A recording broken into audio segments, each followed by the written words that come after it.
मंच से कुछ लोग उठ के आए थे और उन्होंने कहा था कि हमें इस देश को बदलना है। कुछ युवा उठकर आए थे जो अपनी नौकरियां छोड़कर आए थे और उन्होंने कहा था कि हमें भ्रष्टाचार मंजूर नहीं है, हमें ये गंदी राजनीति मंजूर नहीं है, हम इस देश को बदलेंगे, हम इस राजनीति को बदलेंगे। और आज 15 साल बाद जो युवा यहां से आवाज उठा रहे थे, आज वही युवा आज हमारे मंच पे बैठे हैं। आज इन्होंने देश की राजनीति को बदल कर दिखाया है, एक इनकलाब करके दिखाया है।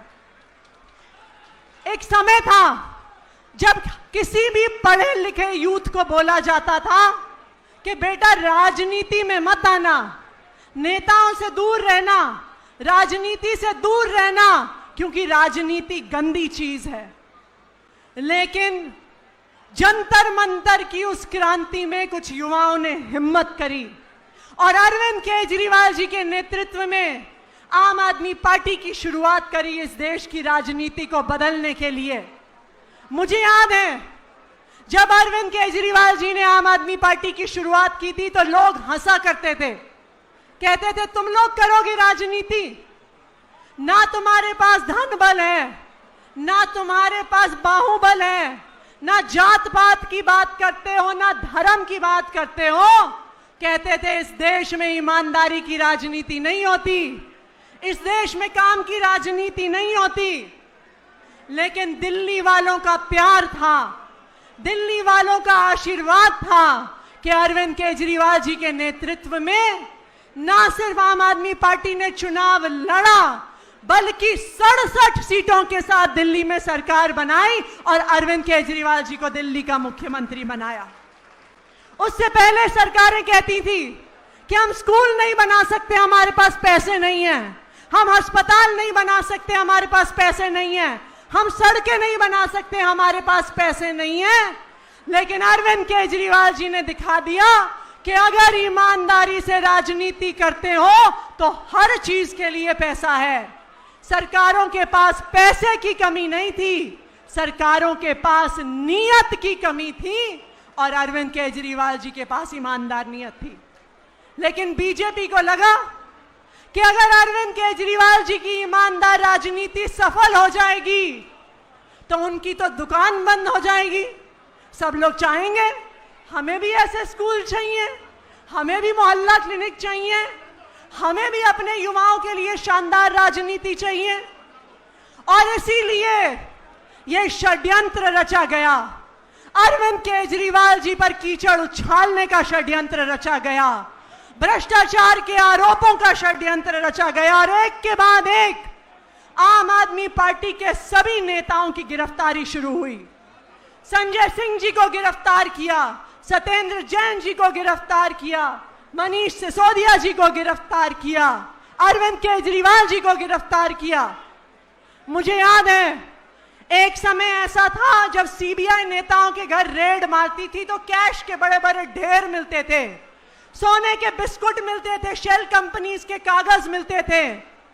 हमारे किसी भी नेता के घर से 1 रुपए भी भ्रष्टाचार का पैसा सीबीआई और ईडी को नहीं मिला, यह हमारी ईमानदारी का प्रमाण है। लेकिन 1 रुपए भी मिलने के बिना झूठे केसों में फंसाया गया और जेल में डाला गया।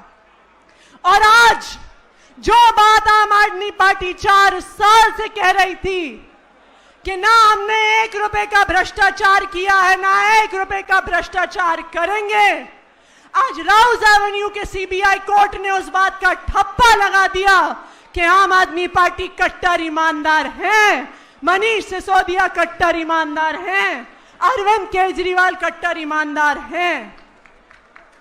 लेकिन उस 4 साल के दर्द की कीमत कौन चुकाएगा?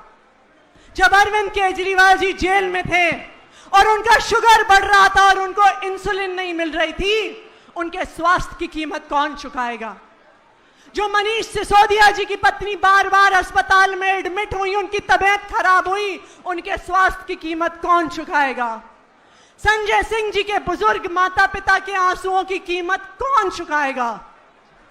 मोदी जी के इस अत्याचार को पूरा देश देख रहा है, लेकिन मोदी जी के अत्याचार के शिकार सिर्फ आम आदमी पार्टी नहीं है। जो 10,000 बस मार्शल्स को मोदी जी की बीजेपी ने नौकरी से निकाला है, वो भी बीजेपी के अत्याचार के शिकार हैं। जो 10,000 बस कंडक्टरों और ड्राइवरों को नौकरी से निकाला है, वो भी मोदी जी के भ्रष्ट अत्याचार के शिकार हैं। जो मोहल्ला क्लिनिक के डॉक्टर को, कंपाउंडर को नौकरियों से निकाला है, वो भी मोदी जी के अत्याचार के शिकार हैं। लेकिन मोदी जी, इस बात को याद रखो कि जब जब भी किसी तानाशाह ने अत्याचार किया है, जब भी किसी क्रूर राजा की क्रूरता बढ़ी है, उसको खत्म करने वाला पैदा हुआ है। भगवान ने अत्याचारियों को खत्म करने के लिए हमेशा किसी सच्चे, किसी नेक इंसान को भेजा है। आप याद करिए, कंस ने पूरी कोशिश करी कि उसको खत्म करने वाले की मौत हो जाए, लेकिन भगवान कृष्ण के पीछे देवीय शक्तियां थीं।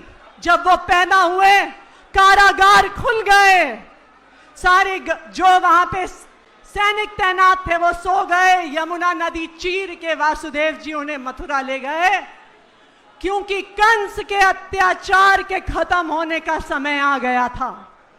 और आज मोदी जी के अत्याचार का खत्म होने का समय आ गया है। जिस तरह से भगवान श्री कृष्ण का जन्म हुआ था और वो कारागार से बाहर निकले, उसी तरह आज अरविंद केजरीवाल जी की ईमानदारी पूरे देश के सामने आ गई है। अरविंद केजरीवाल जी की सच्चाई को कोई नहीं रोक सकता, अरविंद केजरीवाल जी की अच्छाई को कोई नहीं रोक सकता। और मोदी जी, इस बात को ध्यान रखना, हर अत्याचारी का अंत आया है। आप कोर्ट से नहीं डरते, संविधान से नहीं डरते, मोदी जी भगवान से तो डरो। भगवान को जवाब देना होगा, भगवान आपके अत्याचार का अंत करेगा। बहुत बहुत धन्यवाद। जय हिंद, जय भारत। ये जो आखिरी में बैरिकेड लगा के पुलिस वाले खड़े हैं, भाई लोगों को आने दो। आप लोगों की वजह से बहुत लंबी लाइन लग गई है, पीछे लोग आ नहीं पा रहे हैं। मेरी आवाज़ जो पीछे पुलिस के अफसर सुन रहे हैं, बैरिकेड पे जो हैं, भाई थोड़ा खोल दो, लोगों को आने दो, बहुत पीछे लाइन हो गई है।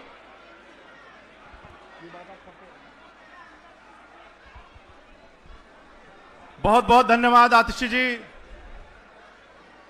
जो साथी हमारे डी में खड़े हैं, व्यवस्था बना रहे हैं, उनसे भी मेरा अनुरोध है कि थोड़ी अपनी भी व्यवस्था बना लें। बहुत बहुत धन्यवाद। हमारे बीच में